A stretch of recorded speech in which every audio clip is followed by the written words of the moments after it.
Hi అండి, అందరూ ఎలా ఉన్నారు? ఈరోజు నేను మరో స్నాక్ రెసిపీతో వచ్చానండి.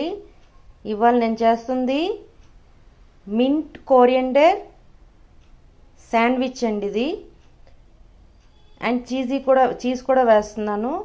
మీకు ఇష్టమైతే వేసుకోవచ్చు, లేకపోతే ఆప్షనల్ అండి. దీనికి కావాల్సింది bread slices 6, onion 1 medium size తీసుకున్నాను, ఇలాగా స్లైసుల్లో కోసుకున్నాను. కుకుంబర్ స్లైసెస్లా కోసుకున్నాను 6 to 8 పీసెస్.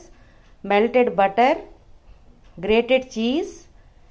ఇది పేస్ట్ కోసం అండి. ఇది పచ్చిమిర్చి 2, వెల్లుల్లిపాయ రబ్బలు 5, అల్లం చిన్న ముక్క, లెమన్ జ్యూస్ 1/2 చెక్క, కొత్తిమీర కొంచెం, పుదీనా కొంచెం, and chaat masala, salt.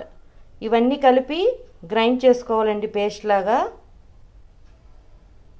And sandwich toaster, grill sandwich toaster అండి. ఇది మీ దగ్గర ఎవరి దగ్గరైనా లేకపోతే ఇది పాన్ పైన కూడా మీరు ఫ్రై చేసుకోవచ్చు. ఈ విధంగా గ్రైండ్ చేసుకొని పక్కన పెట్టుకోవాలండి. ఇప్పుడు ఒక బ్రెడ్ స్లైస్ తీసుకొని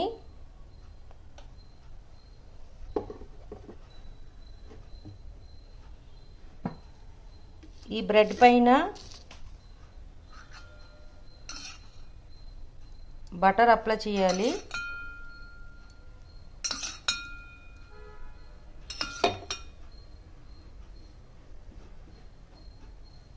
బటర్ అప్లై చేసి మనం ముందుగా గ్రైండ్ చేసి పెట్టుకున్న ఈ పుదీనా, కొత్తిమీర చట్నీ దీని మీద వేసుకొని స్ప్రెడ్ చేసుకోవాలండి.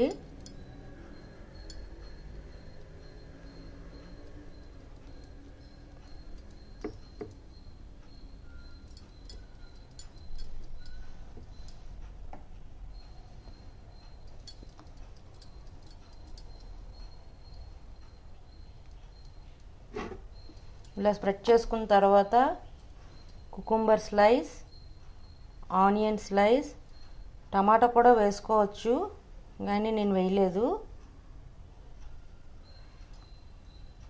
దీనిపైన చీజ్ తురుము, దీనిపైన ఆర్గానిక్ చిల్లీ ఫ్లేక్స్ కూడా వేసుకుందామండి. Organo chilli flakes. చూడండి, ఈ విధంగా 2 సెట్స్ చేసుకున్నానండి. చేసుకొని ఇప్పుడు ఈ గ్రిల్ శాండ్విచర్ని ఆన్ చేసుకున్నాను. మనకు 5 మినిట్స్లో వేడి శాండ్విచ్ రెడీ అవుతుందండి. శాండ్విచ్ రెడీ అయిపోయిందండి. ఇప్పుడు దీన్ని మనం సర్వింగ్ ప్లేట్లోకి తీసుకుందాం. చూడండి, ఇప్పుడు సర్వ్ చేసుకుంటున్నానండి. వేడి శాండ్విచ్ రెడీ. అంతేనండి. మీకు నచ్చినట్లయితే like, share and subscribe it. Bye.